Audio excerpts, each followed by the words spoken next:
Hello, stargazers. Welcome to Down to Earth Astrology and Primal Girl Wellness. I am Ms. Jenny, and I am an astrologer. And I'm posting this right now because it has just come out on the news that Tawny Fani Willis, the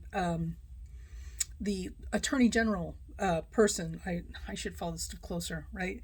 Down in Georgia, who's been investigating the election fraud case.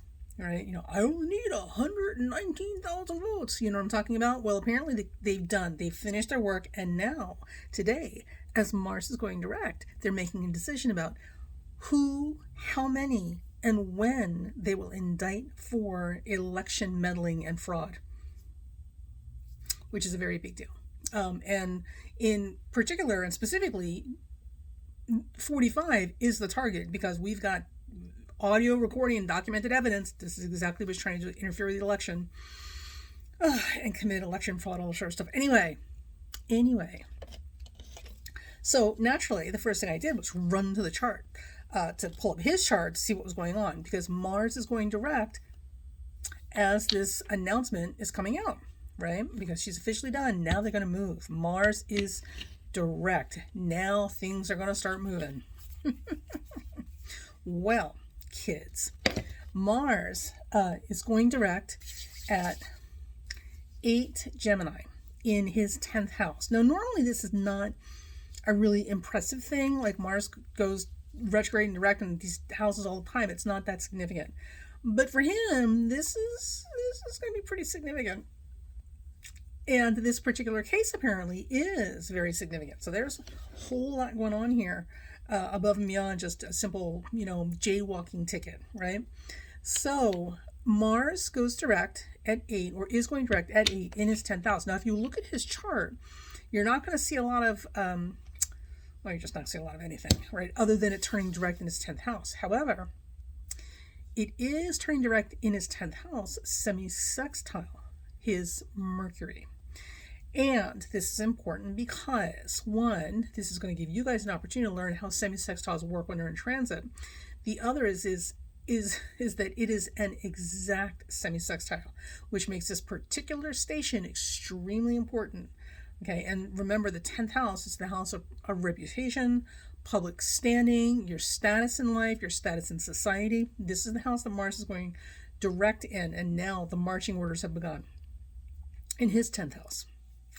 So this is all very, very public and all very, very connected to his reputation and public status, and his positions and authority figure, all sort of stuff. Now, here's what I want you to watch, because I'm telling you, it's a fast-moving month. At the same time, in not even a couple of weeks, maybe a week or so, Mercury, which is currently retrograde, will also go direct.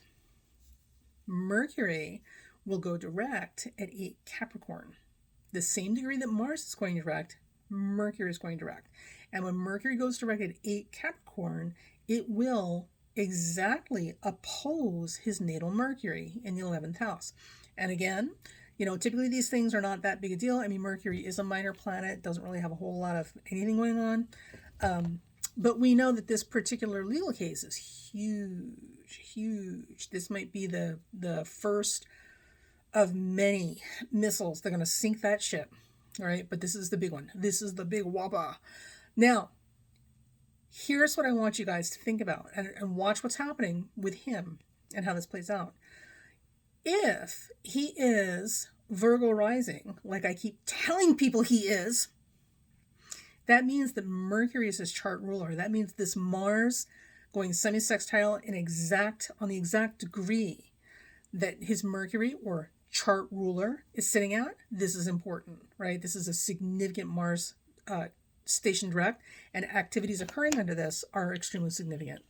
Mercury stationing direct, opposing his Mercury. If he's Virgo rising, Mercury is his chart ruler, and that means that Mercury stations direct at the exact degree opposing his chart ruler. So this is huge. Things that are happening under the Mars station right now, like the case in Georgia, which is finishing up, and now they're making a decision about who, how many, and when they're indicting for election interference and fraud and whatever it is that they're doing, right? will, like a layer cake, we're putting the next layer on when Mercury goes direct in a couple of weeks, or yeah, like a week and a half, something like that.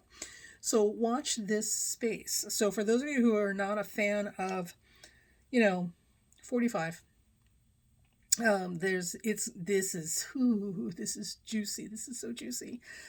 For those of you who are practicing astrologers or who have bought into this belief that he is Leo rising because of the hair, the ego, the hair. Oh my God, I can't even with these people, I swear. I got some news for you. You might be really, really, really, really disappointed and hurt to find out that he's actually Mercury ruled Venus, Virgo rising. And the reason I say that is because when significant things happen, you have to absolutely see the involvement of the chart ruler. So if he were in fact Leo rising, he's not. If he were, we would see major planetary aspects to his sun, because that would be the ruler of the chart. We've seen many passages over that sun over the last couple of years, right? Nothing, crickets. But now that little old planet Mercury, which on its own, if it's not the chart ruler, doesn't really do a lot of huge things in a chart. When it's the chart ruler, it's like banging a gong, right? Now that chart ruler, Mercury, if he's Virgo rising, is getting hit. Like first Mars station right now, and then Mercury station in about a week and a half. 2 weeks, and both of them at the exact degree of his Mercury, which makes this super powerful and important and potentially life-changing. So let's watch and see.